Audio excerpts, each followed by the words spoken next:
Hello, August. How are you? It's Past Podcast. We'll be recording every day for the month of August. Having to remember not to say April is an adjustment since I just did this a couple of months ago. But this is the past, or the Past Podcast. And we're podcasting each day in August. So check out the show. You might find something new.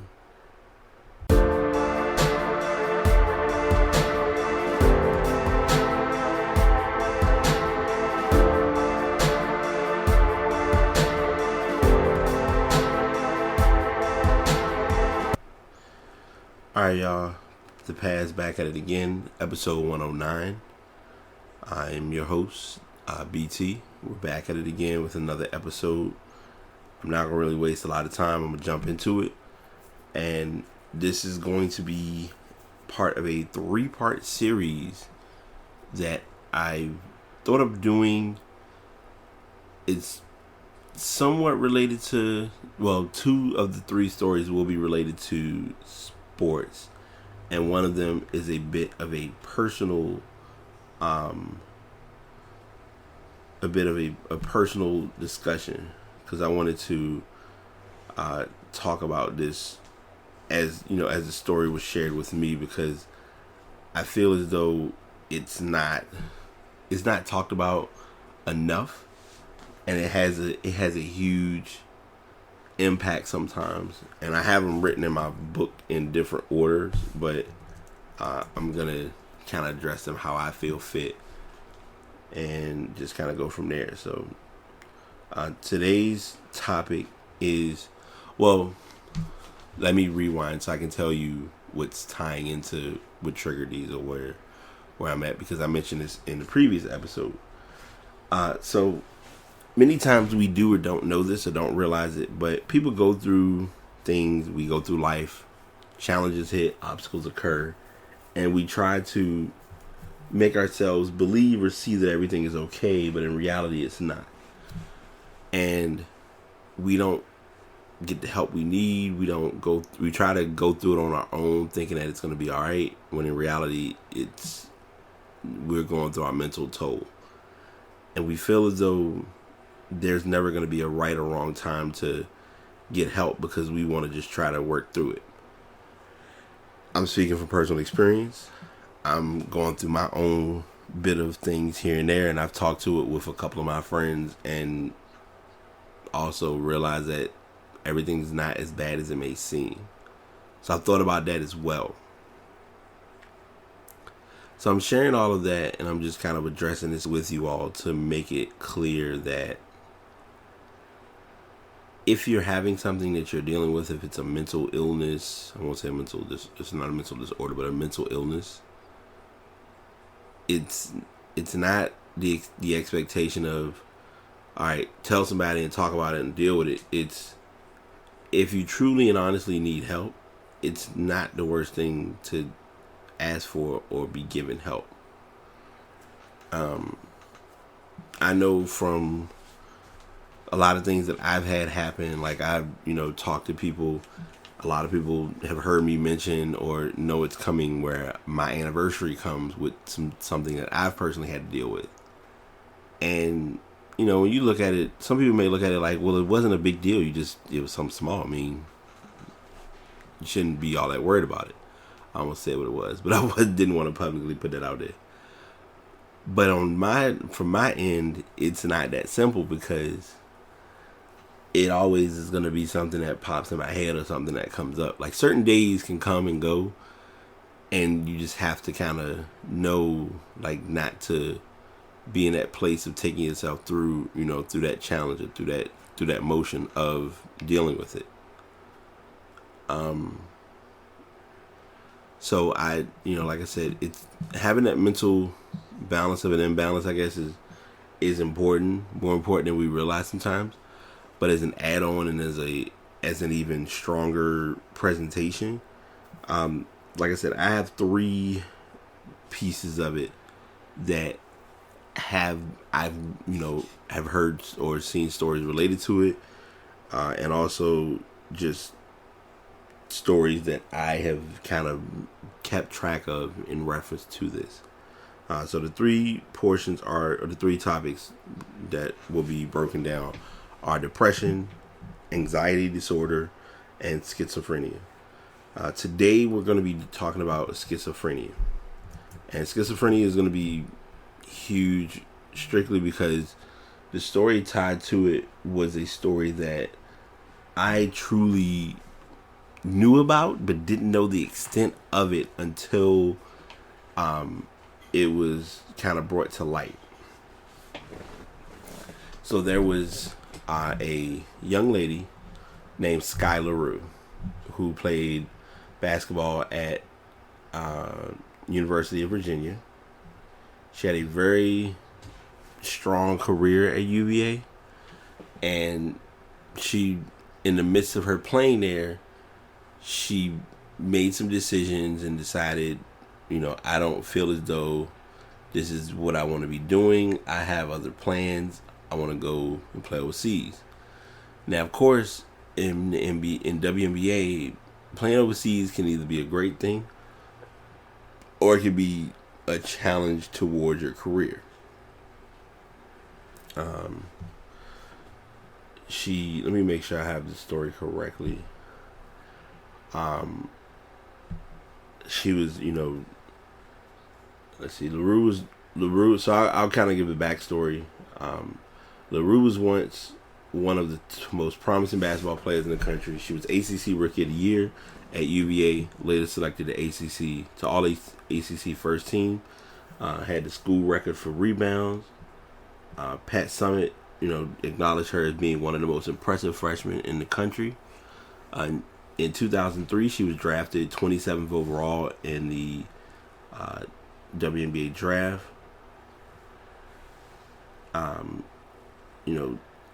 She really was into basketball, and she would play basketball, and that was kind of her thing. And she decided, like I mentioned, she decided at one point she was going to go play ball in Italy. Well, going to Italy, between college basketball and the WNBA, she made the decision to play overseas. And when she was drafted, the problem was she got drafted but never played for the team. And it definitely, came down to her making decisions and, kind of doing what she wanted to do, being herself. And so the article mentions one of her teammates, realized that she joined the team. They played a 2-on-2 game, and it was kind of evident that LaRue was a good player. Let me make sure I'm not missing. All right, she was named as a candidate for the Naismith Trophy Women's College Player of the Year when she notched the most double-doubles in the country. She hit a 3-point shot right before the buzzer to force a game, overtime in the game that UVA lost. Initially, the assumption was that she would be back to playing back at UVA the following season. She had 2 more years before she was eligible for WNBA draft. When that loss happened, it was kind of an obvious option that she wasn't coming back to school. Instead of going to Virginia, she went overseas to play in Italy.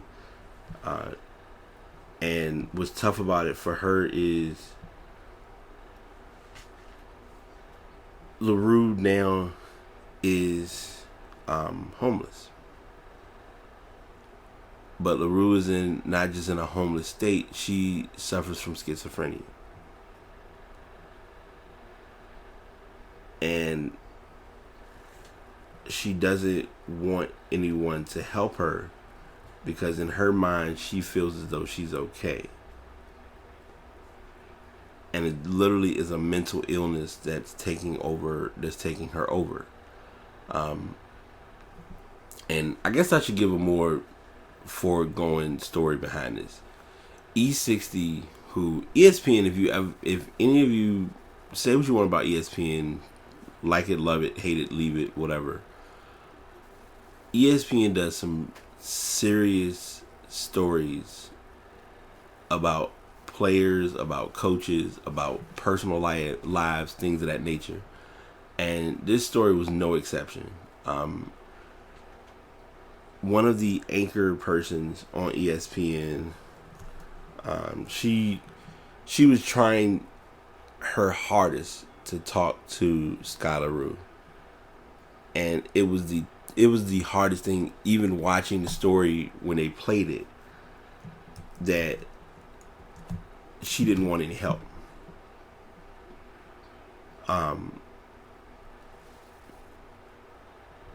Let's see. I'm sorry, because normally this is usually I'm already prepared and ready to talk about it, but it's just a different story. Shelly Smith, and I was like, I should know who did the story. Shelly Smith was able to. So basically, this will kind of give like a very condensed story of what happened. ESPN E60 introduced the story of UVA standout Skylar Rue. Shelly Smith tracks down LaRue 15 years after becoming ACC Player of the Year. She led the Cavs in scoring, UVA Cavs in scoring and rebounding in her freshman and sophomore year. For most, her basketball career ended there. It was uncovered through chance encounters by the likes of Kara Lawson and Shamika Holtzclaw that LaRue was homeless and living on the streets of Washington, D.C.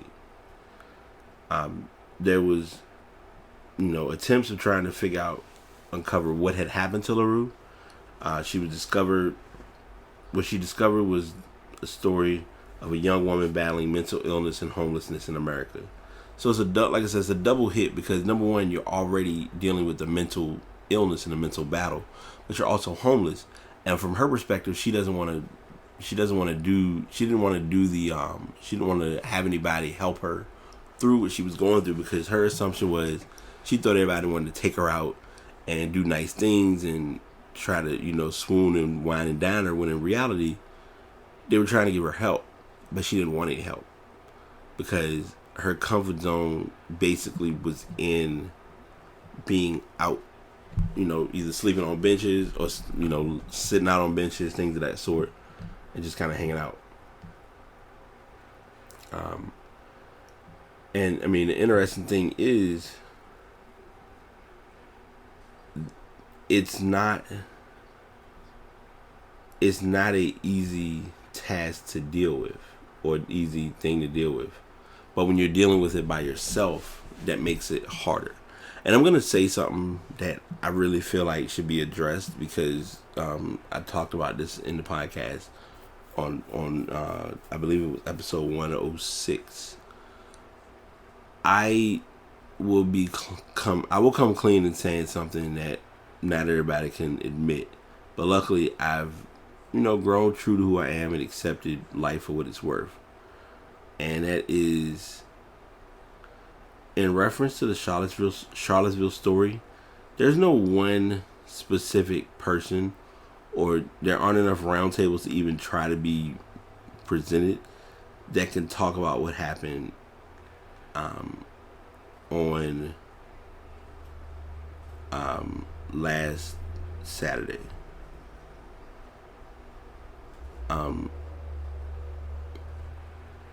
But it's, it occurred, and you just kind of have to, I don't want to say learn from it, but you just have to make it your goal to be forthcoming in what is really going on.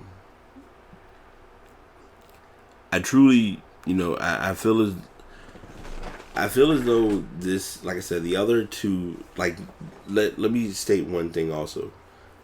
No one mental illness outweighs another, first and foremost. Number two, and most importantly,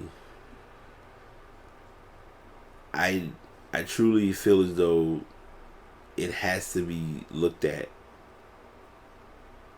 of how, because being where I live, like living where I live, seeing people be homeless is, I'm not gonna say a run of the mill. It's a normality. It's literally, you see folks so frequently that you're just like, they really and truly need help, and you know that they need help because they don't, they are used to that lifestyle or that routine of, hey, if I can just stay here and collect a little bit of money here and there, I'm good. I'll get through.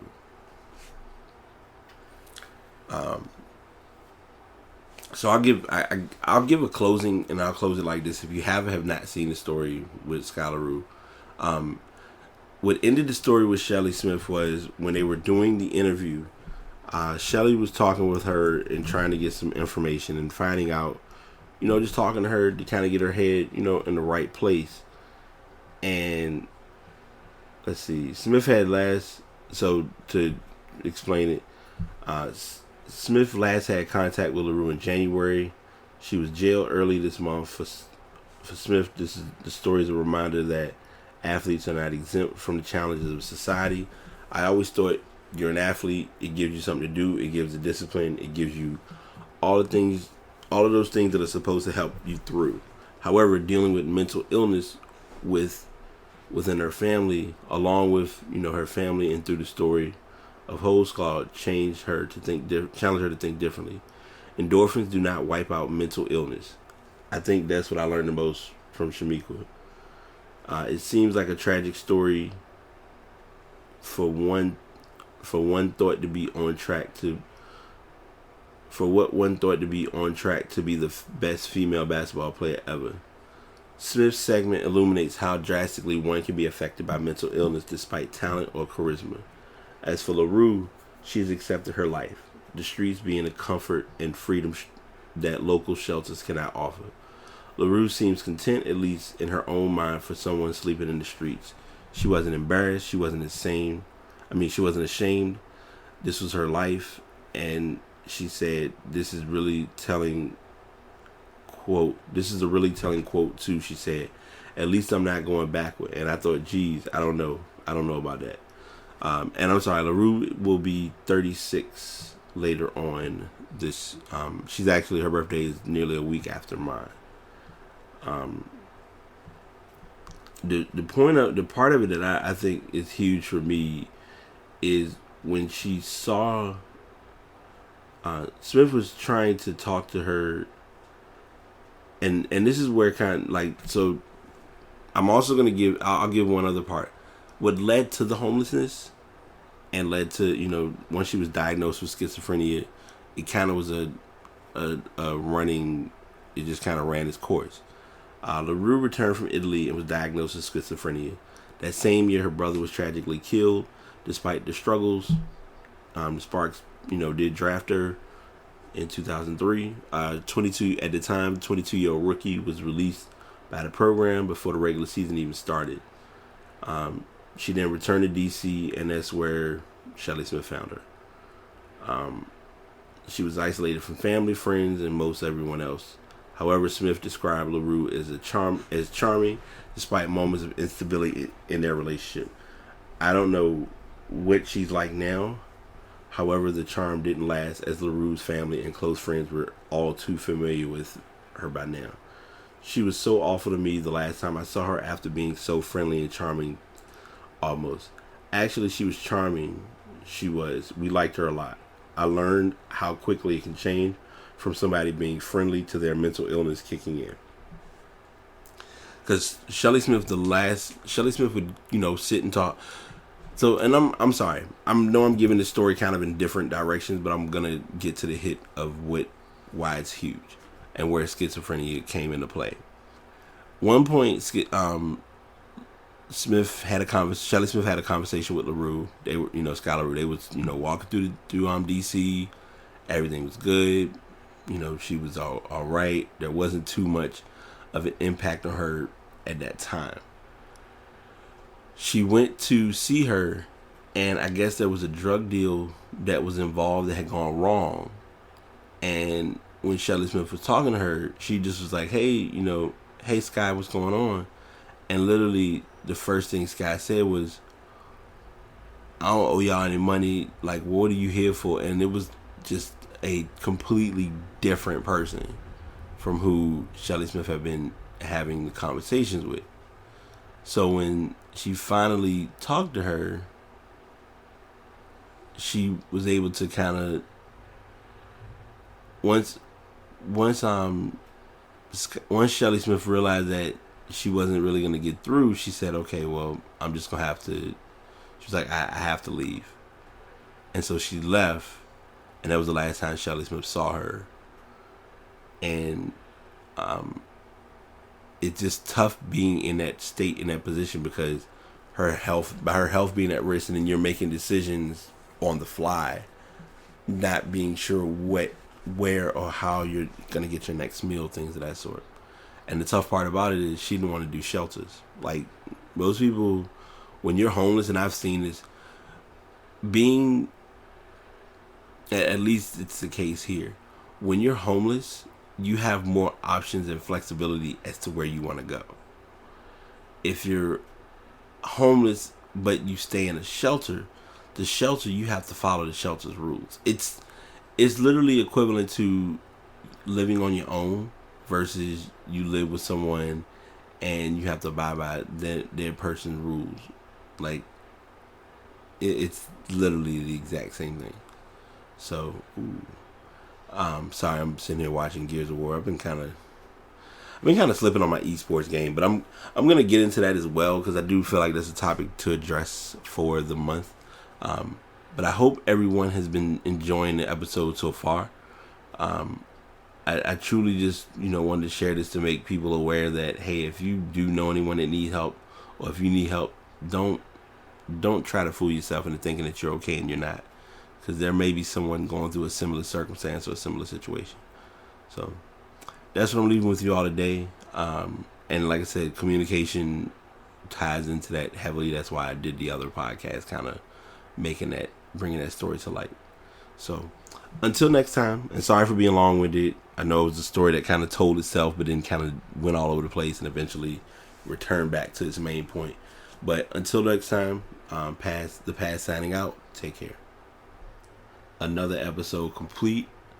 Another show shared. Thank you all for tuning in.